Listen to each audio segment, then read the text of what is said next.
Entertainment ആണ് ആവശ്യം എന്നുണ്ടെങ്കിൽ വേറെ, ഫാമിലി ടൈം ആണ് ആവശ്യം എന്നുണ്ടെങ്കിൽ വേറെ.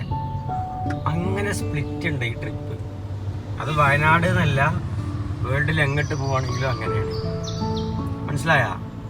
എന്താണോ നമ്മളെ മൂഡ് അതാണ് ട്രിപ്പ്. അപ്പൊ അതിനുള്ള ലൊക്കേഷൻസ് എടുക്കണം. അല്ലാതെ വയനാട് പോയി വിചാരിച്ചിട്ട് എല്ലായിടത്തും AC വെച്ചിരിക്കില്ല പഠിച്ചാൽ. ഞാൻ തള്ളലയിലെ അടയല്ല ഞാൻ പോയിട്ട് കേട്ടു.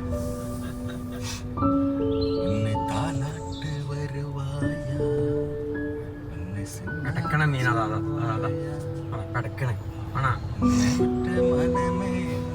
എനിക്ക് ഇനി 4 ദിവസത്തിന് വേണ്ടേ? കൊട്ടക്കാർക്ക് കൊടുക്കും, എനിക്കും വേണ്ട. കൊട്ടക്കാർക്ക് കൊടുക്കും. ഞാൻ ഇന്നലെ ഞാൻ പിടിച്ചത് ഇനിക്ക് 4 ദിവസം തിന്നൂല ഞാൻ.